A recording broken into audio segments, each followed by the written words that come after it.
I was born in Mexico, but when I first came to this country, literally the people that I was warned against was black people from the get-go.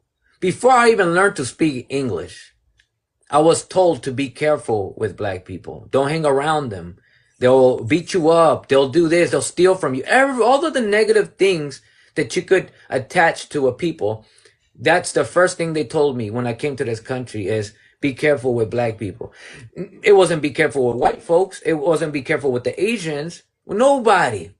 Just be careful with the black people. I'll tell you something, and I'm going to be careful because I just got a warning. It says this video has been restricted to only people that are 18 and up. So, yeah, I just got a warning. So let me be careful with how I'm wording things. When I was 10 years old, I had a little blade in my pocket. I carried it around at 10. You know what it is. And when I was coming from school, I used to ride my bike to school and from school. And one day when I was coming home, my mom was at work, and I was going to come home alone as I always did. So as I went inside of the gate and was going to lock my bike in the front, a black kid came around. He's probably like 11 or 12. And he asked to borrow my bike. As soon as he asked to borrow my bike, I immediately knew that he was trying to steal it. Although it's possible that that's not the case, but I knew. I was 100% sure. There you go. I was 100% sure that this black kid is going to want to steal my bike. I knew this. I knew it because I was educated to be careful with these people. So when he asked for the bike, I said, "What'd you need the bike for?" My mom sent me to go grocery shopping, and it's too far. I don't really want to walk. And I said, "Well, I'm not allowed to let nobody borrow my bike, though." Now, I will be completely honest. If it would have been a white kid that asked me for my bike, I would have let him borrow it. But I didn't let him borrow it because it was a black kid. Because I know what it is with these people. So when he asked again, "Please let me borrow it, please. I'll bring it right back." I reached in my pocket and grabbed my blade. To me, he was working his way to snatching it. Because if I keep saying no, he's going to say, "Well, then I'm going to take it." Although this is not necessarily so. But I knew that this was so because he's black. Mm-hmm. You understand? So I was sweating bullets. Literally, my palms were sweating because I was about to pull this thing out and start the shanking, right? And I was scared to do it, but I knew I was going to because he ain't stealing my bike. And you were 10. I was 10 years old, right? So you were more dangerous than he was, but you were thinking that he was the dangerous one. There you go. There you go. Thank you for saying that. It's the truth. I was a 10-year-old kid with a switchblade in my pocket, ready to shank. Ready to shank. But you thought he was the danger. But because he's black, he's dangerous by default, right? So I'm so grateful that when I said, "No, my mom's going to come out and she's going to yell at you if you don't run." So, okay, I'm just going to go then. Now, of course, in retrospect, I'm like, man, look at what happened to us, right? Look how bad black people have been demonized. So much so that a kid that I see every day, because he lives in my neighborhood, man, that I see every day, he lives right there. I didn't let him borrow it. He comes around and plays soccer with us and plays all kinds of stuff with us. And all of these friends that I played with, they could have asked me for my bike and I would have let him borrow it. Just not him, because he's a black kid.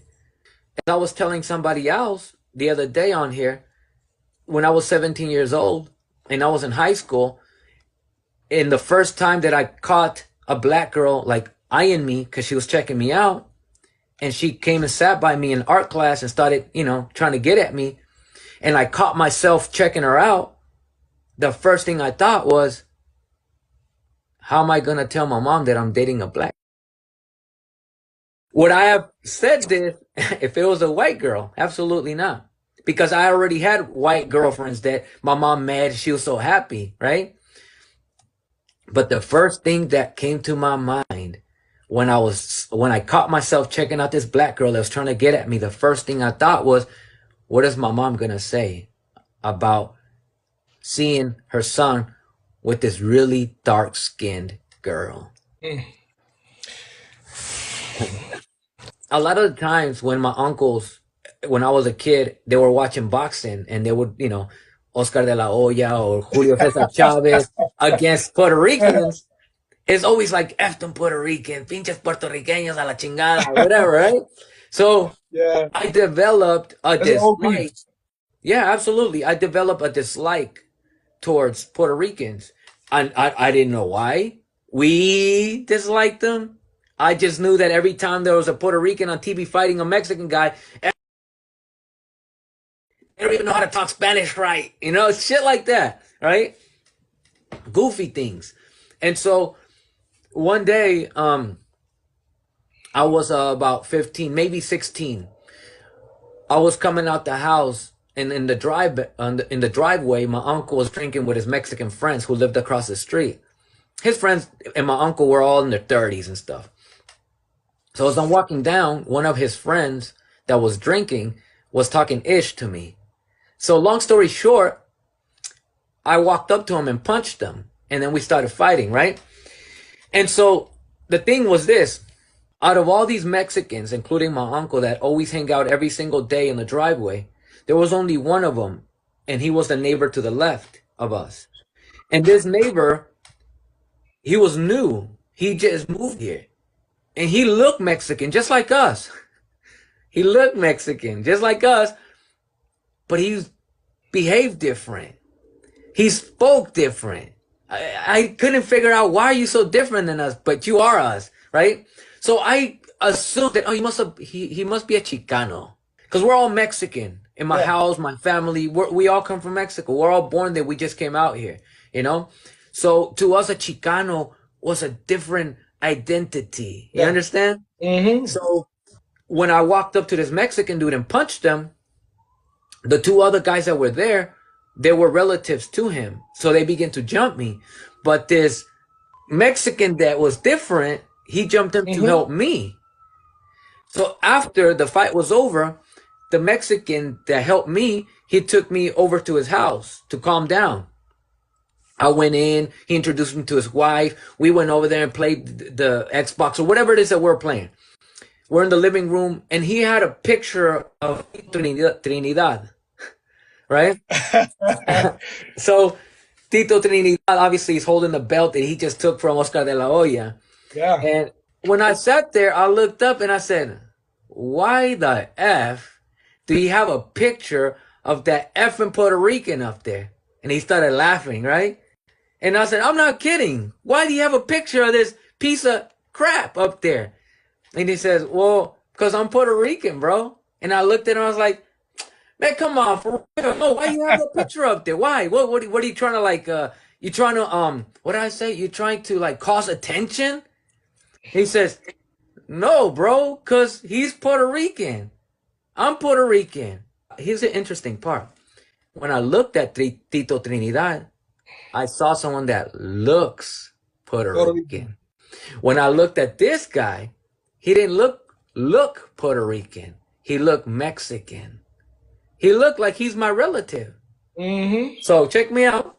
After we kind of back and forth a little, him trying to convince me that he's Puerto Rican, he said, you know what? Hold on. He called his wife over. Tina, come here. She came. He thinks I'm Mexican. Ha ha ha. She started laughing. Tell him what I am. She said, he's Puerto Rican.